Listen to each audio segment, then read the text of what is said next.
A woman has been charged for breaching a public space protection order and is facing prosecution after praying in front of an abortion clinic in her head.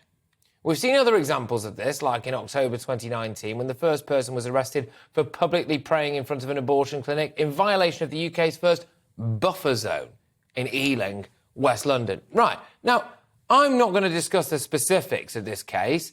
It's prompted the discussion, though, generally, on whether or not it's ethical to pray inside buffer zones around an abortion clinic. Now, can I just say, before I introduce my next two guests as well, I'm not here to get into a massive, great big discussion about the morality or otherwise of abortion. I understand it's a very polarised issue. I'm just going to outline where I'm at on it now for the sake of clarity, right? I'm a man. I will never have to confront that situation myself, ever.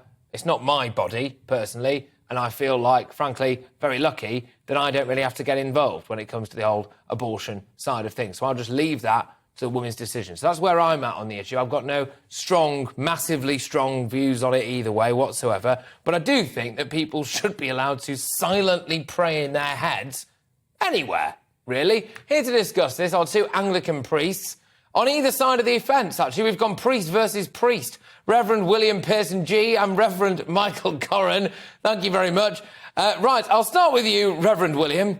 Where are you on this? Do you think that people should be allowed to just pray in their heads anywhere about anything? Well, I do. And had I read this story on April the 1st, I would have discounted it as an April Fool.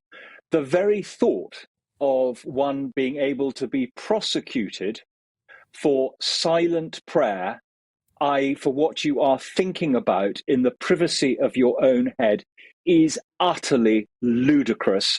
And I cannot believe we are in this situation. Reverend Michael, your views? I've got my priest mixed up there for a second. Reverend Michael?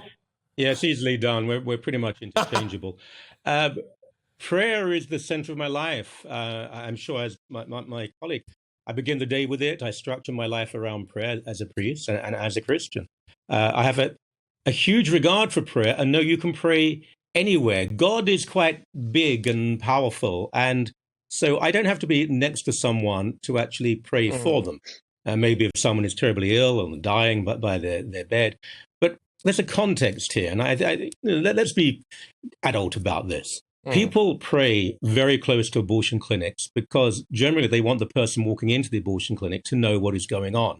Now, I'm not saying that there was any violence involved. I think this has been a heavy-handed response. I think that maybe the person should have been told this isn't appropriate. But you can pray anywhere. If you're opposed to abortion, I wish abortion numbers would decline, but I'm pro-choice. But if you're opposed to it, pray about it. Pray 24 hours a day if you want to. But a woman has a right to walk it.